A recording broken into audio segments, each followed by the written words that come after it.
Hello, everyone. This is inside DeFi's SEAL 911 team with Yehezkel, and he is the CTO of Hexagate. And we have Michael Lewellen, Head of Solutions Architect at OpenZeppelin. Thanks, guys. All right, thank you. All right, so I'll kick this off and really quickly explain what is the Security Alliance and SEAL. So you might have noticed we're both from different companies in the security space, and there's many other security companies like us. We all have our own focuses. We work on different commercial projects and many ways we might compete for the same business. But there's a lot of common problems that this industry has faced for a long time in security that requires more than just individual companies trying to fight it. So the Security Alliance is an initiative that's been spearheaded by Sam Soon, who's the head of security at Paradigm. Many of you have probably been following him on Twitter. He is a well-known Anon who's been fighting for, and participating in a lot of security incidents over the last several years. And he, along with many others working with him, noticed a common trend that it was very difficult to create collaboration between different companies, between different entities. Often it was just working through people who you knew. And so over the last 6 months, nearly a year now, he has been working with many others to develop a nonprofit group called the Security Alliance that brings a lot of these companies together to serve and protect the Web3 community as a whole. So rather than having to focus just on my clients or Niv's clients or any specific barriers to helping someone when it's a broader community at risk, we now have a single group that can act for the benefit of the entire ecosystem, and there is plenty to do. We're going into a new bull market. Lots of security issues continue to be coming out. We had the hack with Seneca that happened very recently, and we are sure there will be more to come, despite our best efforts to try to prevent it. And we're going to have to be ready as a community, not just as individual companies or contributors. So that's what the initiative is all about. Sam, unfortunately, couldn't be here live because he is anonymous. So we are here in his stead to explain what we've been up to and why, if you are in the security community, you should be getting involved. So if you want to learn more, go to securityyalliance.org. But right now, we're going to break down the 3 initiatives and talk a little bit more about that. So before I jump into that any further, I'll give a quick introduction to myself and then let Niv introduce himself. So I'm Michael at OpenZeppelin. As you heard, I'm the head of solutions architecture, which means I focus on a lot of our biggest clients. I do a lot of security work with the Compound DAO as their security partner. And then we also do a lot of work with layer 2 rollups. We have a smart contract library that is very widely used, and sometimes we'll have security issues with people that use that library, such as ThirdWeb, which happened a few months back, where we have to ourselves be involved in a lot of community outreach. And then we also have a security product that we just revamped this last year, Defender. So lots of things and lots of things that might compete with others. And so from there, I'll hand it over to Niv to explain what he does at Hexagate. Thank you. So I'm Niv, I'm the CTO of Hexagate and co-founder. Similar to OpenZeppelin being a security company, we're another security company in the space. We are providing real-time security and detection response for protocols, asset managers, chains, bridges, or basically anyone working with smart contracts in the space. We are working with more than 20 clients with the biggest names in the industry right now, protecting over a few billions of dollars at risk. And for us, as Michael mentioned, being part of SEAL 911 is very powerful, because also we are connected to this a lot of really smart people like Michael and his team and others that also help us to actually protect our customers even in a better way, and also the broader community. Yep, thank you. So SEAL 911, that's the initiative that you've all been hearing about in the panel. So let's start with that, because there are 3 big initiatives that the Security Alliance works on, and SEAL 911 was the first and still probably one of the biggest impacts that it's had on the community. So if any of you are on Telegram, there is a bot that you can contact. It is literally SEAL_911_bot. And if you reach out to it, you can get in contact with a team of security researchers that include Sam, Forsaccio, and then also people from OpenZeppelin, from Hexagate, and many others, all potential competitors, but work together in this particular group headed by Sam Soon to work for common security issues that people might come to us for. So one example was over the last weekend, we had someone that came forward about a bug in a well-known protocol. There was no bug bounty for this protocol. There was no contact information this person could find. So the only thing they could do was turn to the 911 team and say, hey, I found this bug. What should I do? And what happened is, luckily, some people in the team had the right contacts. Like I said, in a lot of cases, it's who you know. And was able to get them in contact with that protocol team, get the bug reported, get it fixed, and then that person, even though there was no bug bounty, did end up getting a reward from the protocol for their efforts because SEAL 911 was able to represent the fact that this person had come to them to report it in good faith. So that's just one example. There's many others. Niv's been a pretty active participant, so love to hear examples from you. Basically, as Michael mentioned, we're constantly getting tickets and people from the community surfacing out different types of things happening on the ecosystem. So another example, just recently, maybe a week ago, where someone found some vulnerable compound fork due to some vulnerability that was already known to anyone, but specifically this project was not aware, most likely, for this well-known issue. So this guy has been brought to the SEAL 911. Hey, I was trying to contact the team. I couldn't really reach them. There is this and that funds currently at risk. And the SEAL 911 really acted so fast. A few people saw the issue. Specifically, it could have been mitigated without white hat, without any really white hat activities, but rather a way to mitigate the issue. And I think this could not this could have turned for some malicious actor actually attacking those funds, but rather because this guy acted so fast and because the SEAL 911 people are always on, then we could really mitigate the issue and save a few millions of dollars just like that. By just communicating with the guy over Telegram and closing loops really, really fast. Yep. And we all know Telegram is the lifeblood for all crypto communications, so that's where we ended up putting it. But I mean, the fact is that we've got over a dozen folks. There's a known repo on GitHub that lists all the contributors. And the biggest thing is that information sharing is really, really sensitive.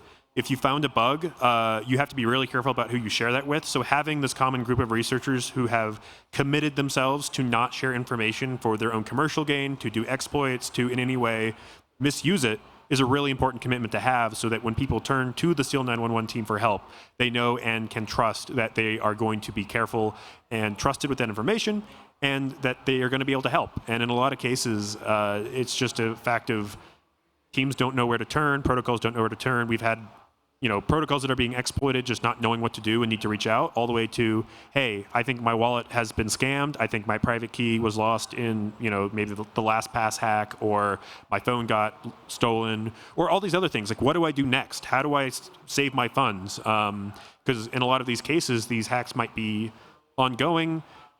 There might be funds that could still be saved. There might be ways that they could actually report the crime that has been committed to the FBI or to certain phishing sites and actually get some of those funds recovered, or at the very least, make sure that other people who could be scammed are not going to be, because the word is out that maybe this link or this website is actually a scam and they should avoid it. And so there's also been a lot of work on phishing detection, where the team's been able to connect to Scam Sniffer, Chain Patrol, the MetaMask team, and Tay's also been a very good participant in the whole program, among many other people that I couldn't possibly list through, but they're all on GitHub, and if you want to give them thanks, then definitely give them a shout out on Twitter. So the team's been doing really good work. It's honestly one of the areas I haven't been as focused myself, but I'm always really impressed whenever I see a success story every other day about someone that really was helped that didn't have anywhere else to turn. And that's the whole point, is we have a lot of knowledge to share with the community, and it's really important for us to be able to actually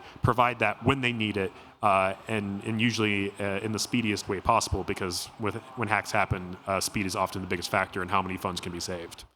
So I think that's a good overall picture of that initiative, and that's one that I think we're going to continue to see a lot of support in, and we'd love to see anyone that wants to step forward and help. Again, securityalliance.org if you want to learn more and get involved.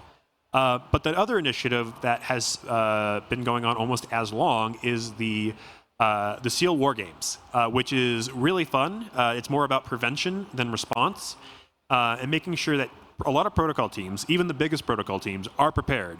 when you have a security incident. And so Compound, which is one of OpenZeppelin's main security partnerships, was one of the first recipients of this. So we actually did a simulation where Isaac Patek, who's been leading up this initiative and doing great work, set up a mainnet fork of Compound, which basically means let's simulate everything going on in Compound, but on a separate private fork. Let's run all the monitoring infrastructure that you're using to detect security issues and see how that works, and then actually introduce a bug and a bot that will exploit this bug and see what happens. In this particular case, it was an Oracle failure. So, oops, the prices are being misreported. Someone's going to take advantage of that to start making trades to their advantage. How quickly does the team detect it? How quickly does the team figure out how to respond? And then how quickly have you resolved the incident, and how many funds are you able to save? So in that, I think we had we were able to detect the issue within a couple minutes of it occurring, or actually within like less than a minute. We're like, oh, we can clearly see the Oracle reporting bad prices. We can clearly see someone starting to exploit that. Ironically, the thing that took the longest time was not detection, but the response. And we knew very quickly what we should do. We should pause that protocol, that particular market and Compound, to prevent the loss. But then we have a multi-sig of about 4 out of 7 signers that need to show up and actually sign the transaction deposit. So getting all the multi-sig members to sign very rapidly in quick succession was actually the biggest bottleneck. Just a show of hands, how many people here have ever used a multi-sig or a safe? All right, there's a hand. And I'm going to guess, has anyone used it in an emergency situation where you had to sign it in less than a minute or two with multiple signers? Yeah, it's something that most teams, even some of the biggest teams in DeFi, haven't actually done before until they actually have to. And then that's the point where the timing really matters. So getting to do it in a practice environment where you actually see how quickly can you get to your keys? Are they on your wallet? Are they on a hardware device? How quickly can you plug it into the computer? Do you have your computer on your hardware wallet? Are you traveling? Are you in the right time zone? Or will you hear the notification where someone's asking you to sign up and sign that transaction? These are all the things that usually teams don't actually have a chance to think about until it's happening. So these simulations are a really good opportunity. And we took an overall response time of around 40 minutes, and we're able to cut that down to less than 10 minutes on average to get multi-sig signatures by introducing a pager system, rotating out some of the multi-sig members, and generally just practicing, hey, this is going to be the step that we take to quickly sign and quickly be ready in the future. And since Compound, they've also done a lot of simulations with both Aave and Yearn, who are very big protocols, have very good teams with security, but still having an outsider come in and put them in a situation where they have to respond and they don't know what's going to hit them is really, really valuable. And it's something that we definitely encourage all teams to do. And Seal continues to provide this as a service. If you go to the website, you can sign up for the waitlist to receive one of these drills for free. And it's generally gauged by how big of a protocol are you, how much of an impact on the community would there be if you were hacked and you didn't respond appropriately. But even then, a lot of the things that are being learned in these war games are being regularly published on Notion and other resources so that other teams can learn, how can I run simulations, how can I run monitoring? So I know on the monitoring side, Niv, this is Hexagate's bread and butter. Just generally, what are the things that a lot of teams aren't thinking about with monitoring or are just really important to think about when you might be setting up a war game? Yeah, so I think also to add on what you mentioned around instant response and having a really precise roles and responsibilities when an emergency happens. Every now and then also the Seal 111 members participate in war rooms where really protocols are not prepared at all whenever something big hits them. And then it's one of the most chaotic things you can really participate in. People just do not know what to do, trying to contact exchanges because maybe the attacker would deposit some funds into the exchanges, try to contact Circle to freeze the funds, and so on. Lots of different kinds of ideas, in which if you are not prepared upfront, then you really don't stand a chance. Back to the question or monitoring. So basically, the mindset that we have when we protect the protocol as Hexagate or part of Seal 111, literally the same mindset where we first thing is kind of map all the threats in the protocol, understand how where exactly are we expecting some failures to happen, for example an Oracle deviation or some bad Oracle updates, whatever, or just generally in the contract the audit might have missed a couple of bugs, which is completely because audits are not enough. to cover like any type of bug. So when we work with protocols, for example, we set up monitors for anything really that might fail, which is also like monitoring, which is based on machine learning that tries to detect unknown threats and also like the known threats, like any administration changes due to maybe like private key theft, any like deviations in oracles and so on. Once we have all the the detections in place, then we start working on incident response, where we do this tabletop exercise. We set up roles and responsibilities for every personnel in the team, who is in charge of comms, who is in charge of like triaging the bug, who is like the one responsible for sending like or even automating some action such as pausing the protocol and so on. All in all, like only after you have this full-blown detection and response, only then we believe that then security is really achieved, because with just detection itself, as Michael mentioned, you have the best detection, but then 40 minutes later you try to assemble all the team from all the time zones to sign some transaction. Obviously it doesn't work, so you have to notify them, keep them in the loop with some pager or something.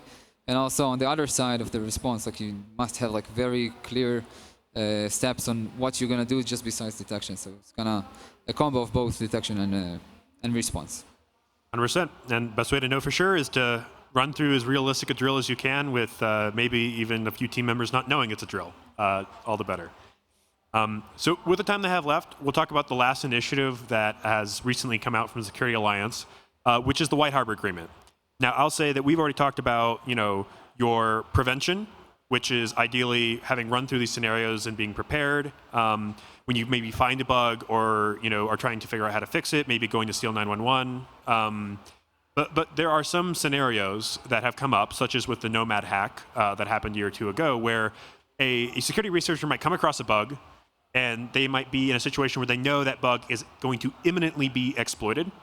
And their only options, at least in their mind, are either I can let it be exploited and let a black hat steal these funds, or I can act to exploit the protocol myself to safeguard the funds and then give them back to the protocol.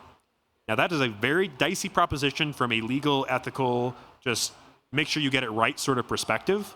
However, these are things that have come up, such as with the Nomad White Hat exploit, where a lot of people in the community were coming forward to help to save funds. And then in other cases where you've actually had maybe a transaction in the mempool that is about to exploit the protocol, so maybe you can front run it to safeguard the funds in that way.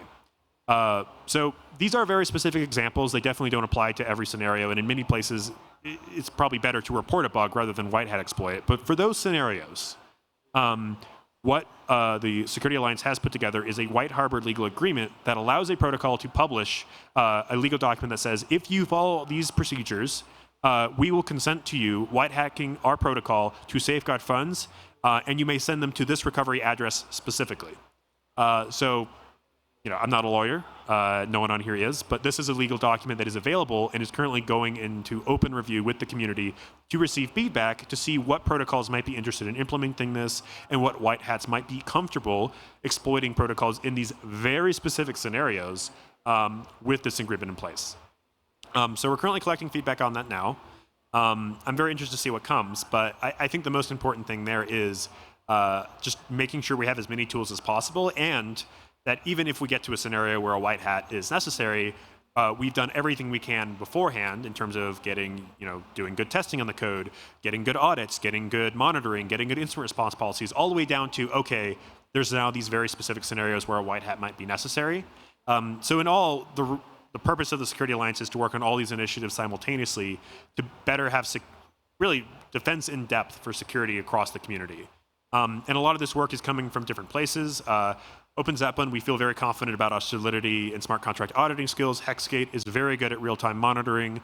In some cases, we might be competitors, but within the Security Alliance, we can work together and pool our resources, along with dozens of other great security researchers that have already put in a lot of effort and saved a lot of funds and helped a lot of protocols sleep better at night. But at the same time, it comes down to everyone's individual effort and making sure that we collectively make the best use of it. So that's for the most part the remainder of our time. If you are interested in getting involved, or if you want to make use of any of these resources or in any way learn more, go to securityalliance.org. and that is a great place to get started. We're always looking for feedback. We're looking for new members to get involved, to help contribute their security knowledge, and to just tell us how we're doing and how, what are problems in the industry you want us to be focusing on next. So thank you all for your time, and yeah, we hope to see you at the next one.